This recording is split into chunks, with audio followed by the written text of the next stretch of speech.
साथियों नमस्कार। एक बार पुनः स्वागत है आपके इस चैनल देसी लल्लन टॉप यूट्यूब चैनल पर।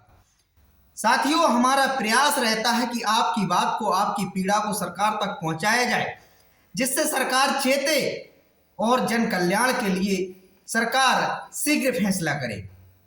साथियों, जैसा कि आप जानते हैं, हमारा चैनल का प्रयास रहा है कि सहारा के निवेशकों की पीड़ा लगातार सरकार तक पहुंचाई जाए।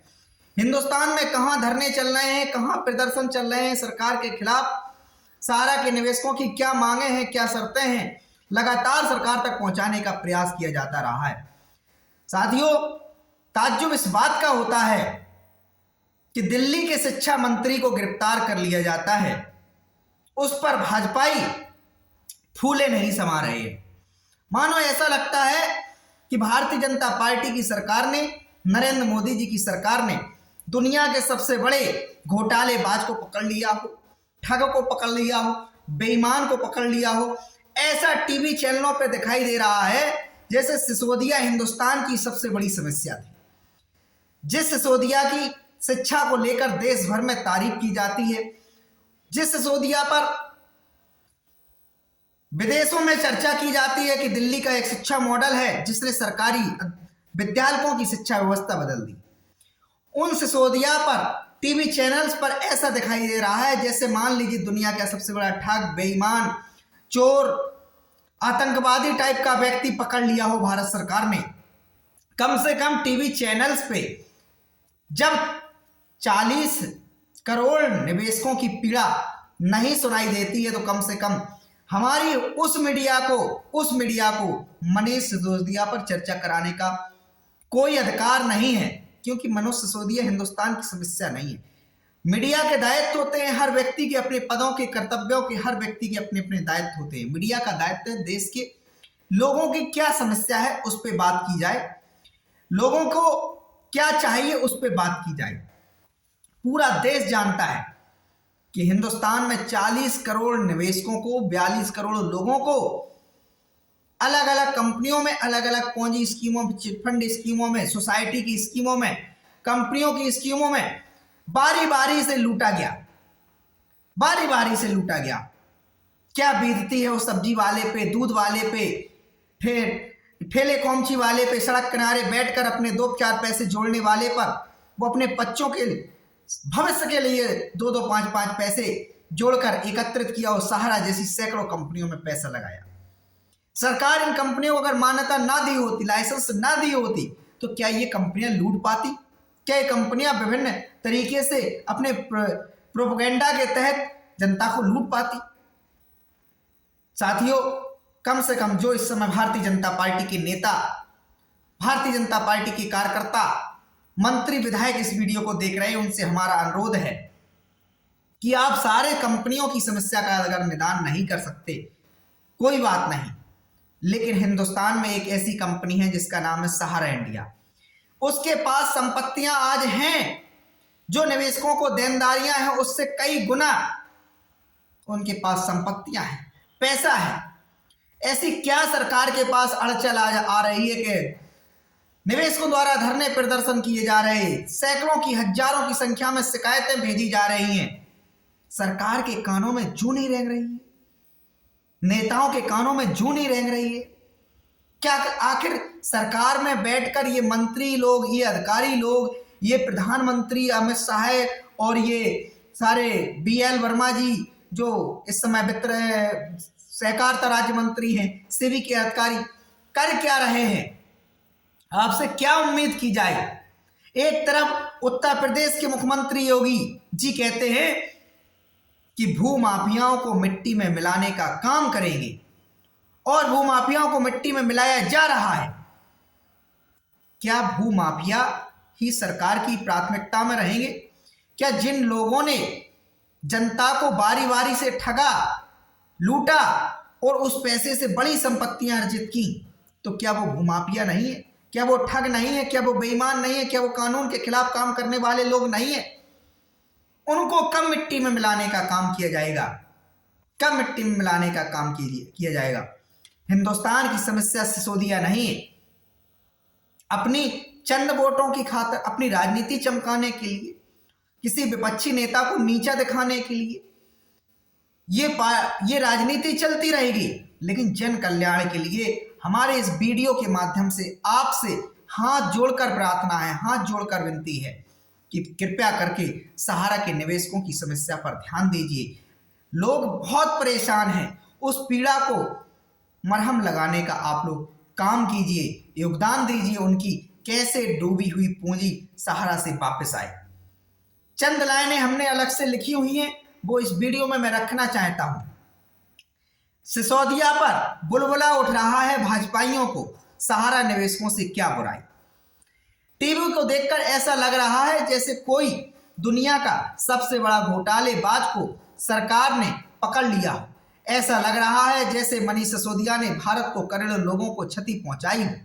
करोड़ों लोगों को ठगने वाले, गुमराह करने वाले सहारा समूह के डायरेक्टर आजाद पंछी की तरह उड़ रहे हैं। हजारों एफआईआर, धरने, प्रदर्शन, मुकदमे, लेकिन न सीबीआई को चिंता है, न ईडी को कोई चिंता है।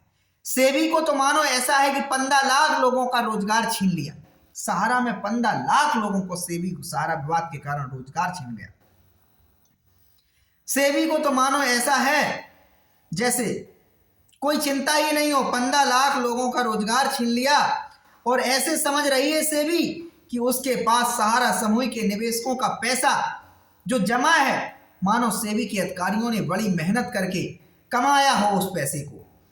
सरकार को शर्म आनी चाहिए, जब जनता के हितों की बात आती हो तब मुंह में दही जम जाता है, और जब जनता से वसूलने की बात आती हो तो मिनटों में जीएसटी लागू हो जाता है, मिनटों में नोटबंदी लागू हो जाती है, लेकिन जब जनता को देने की बारी आती है तो सरकार मुंह दुकाए फिरती है, मुंह छिपाए फिरती है। हम सरकार से इतना कहना चाहेंगे, श्रीमान जी, करोड़ों लोगों के सपनों से जुड़ा हुआ मुद्दा है सहारा के निवेशकों का भुगतान नहीं होना। लाखों लोगों का रोजगार चला गया सहारा सेबी विवाद के कारण। इस मामले की गहराई को समझिए। न सीबीआई न ईडी कोई अभी तक निवेशकों के लिए कोई काम नहीं कर सका। मनीष सिसोदिया ने घोटाला किया, जांच भी हो गई, मनोज सिसोदिया से पूछताछ भी हो गई और गिरफ्तार करके उनको जेल भी भेज दिया गया। लेकिन सहारा के मामले में बात करें, सहारा की 9 कंपनियों की एसएफआईओ जांच कर रहा है, लेकिन जांच ही चल रही है। अभी तक कोई देश के नागरिक को जानकारी एसएफआईओ की तरफ से नहीं दी गई कि उन्होंने अपनी जांच में क्या पाया। अभी तक किसी भी सहारा के डायरेक्टरों को हिरासत में न एसएफआईओ ने लिया, न सीबीआई ने लिया, न ईडी ने लिया। चल क्या रहा है इस देश के अंदर?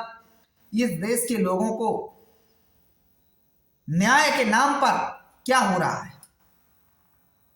लोकतांत्रिक देश में जनता को क्या इस प्रकार से विवश किया जाएगा?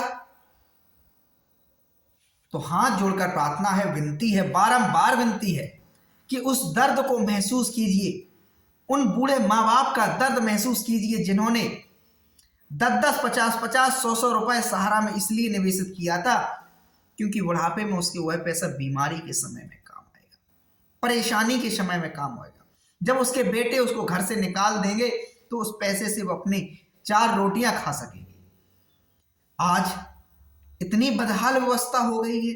उस कंपनी की बात मैं कर रहा हूं जिस कंपनी ने बार बार दावा किया कि उसके पास संपत्तियां इतनी हैं कि निवेशकों का भुगतान आसानी से दिया जा सकता है, कोई दिक्कत नहीं है, 3 गुणिया संपत्तियां, बार बार सहारा समूह ने आश्वासन दिया। कंपनी ने बार बार कहा कि हमारा पैसा सेबी रोके हुए है। तो सरकार को क्या कोई उत्तर नहीं देना चाहिए? क्या कोई जिम्मेदारी नहीं है कि सेबी के पास पड़ा हुआ पैसा, ब्लैक मनी तो है ही नहीं आखिर। अगर ब्लैक मनी होता तो इनकम टैक्स यहां देख रहा होता। सेबी यहां क्या कर रही है? सहारा रियल एस्टेट, सहारा हाउसिंग इन्वेस्टमेंट के आज दिन तक निवेशकों को सेबी नहीं ढूंढ पाया, और ढूंढेगा कैसे? सहारा के निवेशकों को सहारा क्यू शॉप में, और सहारा की 4 सोसाइटियां, सहारा क्रेडिट कोऑपरेटिव सोसाइटी, सहारा यूनिवर्सल मल्टीपर्पज, हमारा इंडिया क्रेडिट कोऑपरेटिव सोसाइटी और स्टार मल्टीपर्पज, इनमें सहारा रियल एस्टेट, सहारा हाउसिंग के निवेशकों का पैसा ट्रांसफर कर दिया गया, खातों का ट्रांसफर कर दिया गया, नए सर्टिफिकेट उपलब्ध करा दिए गए। जिस समय सहारा से भी विवाद चरम पर था 2012 में, उस दौर की जांच क्यों नहीं होती? और जांच अब करने का क्या फायदा जब चिड़िया चुग गई खेत का होत पछताए। जब सहारा के कार्यालयों द्वारा ऐसा काम किया जा रहा था तो कहां थे जिले के जिलाधिकारी लोग, कहां थे वो एसपी लोग, थाने के लोग कि सहारा के कार्यालयों में वो सर्टिफिकेट का परिवर्तन किया जाता रहा और किसी को कोई कानों कान खबर भी नहीं लगी, ना सरकार को खबर थी। अब जब निवेशक चिल्ला चिल्ला के कह रहा है कि हमारे भुगतान को दिलवा दीजिए, तो क्या दिक्कत आ रही है दिलवाने में? सिर्फ अपना भला मत सोचे सरकार।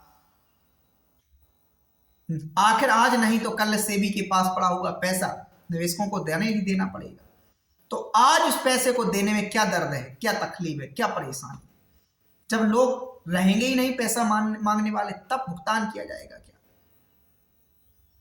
इसलिए सरकार से हमारी बड़ी मार्मिक अपील है, इस कंपनी में बड़े गरीब तबके के, मध्यम वर्गीय तबके के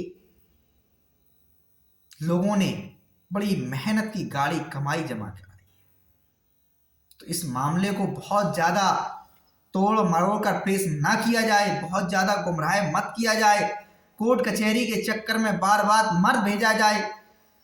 कभी सेंट्रल रजिस्ट्रार दिल्ली हाईकोर्ट की शरण में लेते हैं, कभी सेंट्रल रजिस्ट्रार, कभी केंद्र सरकार के।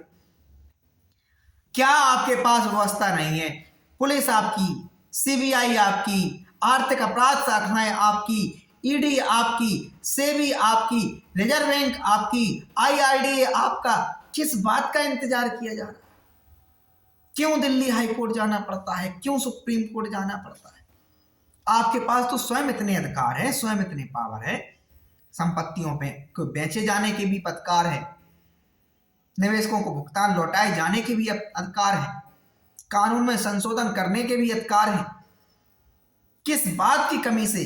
जनता ने भरपूर आपको वोट दिया है, जब चाहे जौन सा चाहे अमेंडमेंट कर दें, जब चाहे वैसा चाहे अपना कानून लागू कर दें। तो हाथ जोड़कर प्रार्थना है सरकार से कि विपक्षी नेताओं के साथ आपका झगड़ा हो सकता है, आपसी मतभेद हो सकते हैं, वोटों की राजनीति हो सकती है, करते रहना, लेकिन इन जनता को, इन निवेशकों को राहत प्रदान कीजिए। ठीक है, वो आज आपसे नहीं लड़ सकते, वो धरना प्रदर्शन भी कर रहा है, आप नहीं सुन रहे, वो ज्ञापन भी दे रहा है, आप नहीं सुन रहे, वो न्यायालयों की शरण में जा रहा है, तारीख पे तारीख मिलती जाती है, वो आपके पास शिकायतें भेजता है, आप नहीं सुनते। अगर आपके खिलाफ ज्यादा वो कोई करता है तो आप जनता के खिलाफ भी एक्शन लेने लगते हैं। ठीक है, आज वो नहीं लड़ सकता है, लेकिन वक्त की लाठी बहुत मजबूत होती है, इसलिए उस पर भी गहन किया जाए। और खास करके भारतीय जनता पार्टी के तो लोग कहते हैं हम सनातनी लोग हैं, हिंदुत्ववादी लोग हैं, भगवान में भरोसा करने वाले हैं, ईश्वर के प्रति ईमानदार हैं। जब आप इस घोर आस्तिकवादी लोग सत्ता में बैठे हुए हैं, तब जनता के साथ ठगी हो, बेईमानी हो, लूट हो, और उनकी कोई आपके दरवाजे में आकर सुनवाई ना हो, ये अफसोसजनक बात है, पीड़ादायक बात है, ये कष्टजनक बात है। उस कंपनी की मैं बात कर रहा हूं जिस कंपनी ने दावा किया कि हमारे पास निवेशकों की भुगतान करने के लिए 3 गुना संपत्तियां हैं। ऐसा क्या व्यवधान आ रहा है पिछले 5 वर्षों से कि निवेशकों को उस कंपनी से पैसा नहीं मिल पा रहा है जिस कंपनी के पास संपत्तियां हैं, धन भी है। दुनिया देख रही है कि सेबी के पास सहारा समूह ने पैसा जमा कराया है और वो ब्याज सहित आज वो पैसा 25-27 हजार करोड़ रुपए हो गया है। दुनिया ये भी देख रही है, ये भी देख रही है सेबी निवेशकों को नहीं ढूंढ पाया, तो पैसा तो जनता का ही है। भले ही सहारा समूह ने जो काम किया, एक कंपनी से दूसरी कंपनी, दूसरी कंपनी से तीसरी कंपनी, यहां से वहां के खातों को ट्रांसफर करना, सर्टिफिकेट का कन्वर्जन करना, सहारा ने यह भी वहां दावा किया कि ये तो तमाम सारे अन्य वित्तीय संस्थानों में भी होता है। बैंक में जाओ तो बैंक वाले भी कहते हैं, अगर एफडी तोड़ने जाओ कहते हैं 50,000 ले लो, 20,000 रुपए यहीं छोड़ दो, इसका बॉन्ड बना देते हैं, फिक्स कर देते हैं। ये सहारा के द्वारा तर्क दिए गए। तो सहारा ने कहा हमने तो व्यवसाय किया, निवेशकों को समझाया, उनको हमारा प्लान पसंद आया, उन्होंने अपने सर्टिफिकेट को एक कंपनी से दूसरी कंपनी में ट्रांसफर करवा लिया। तो कब सरकार जागेगी? सैकड़ों की संख्या में यूट्यूबर लोग प्रयास कर रहे हैं सरकार तक तकलीफ पहुंचाने का। सरकार कहती सोशल मीडिया की बहुत ताकत होती है, तो सोशल मीडिया की ही सुन लो। शायद आपके पास जो हजारों की संख्या में रजिस्ट्रियां निवेशकों ने भेजी, उसका असर नहीं हो रहा हो तो सोशल मीडिया की सुन लो। धरना प्रदर्शन जो निवेशक कर रहे हैं उसका असर नहीं हो रहा तो सोशल मीडिया। यहां तक कि लोगों ने आत्महत्याएं की, तब भी सरकार पे असर नहीं पड़ा।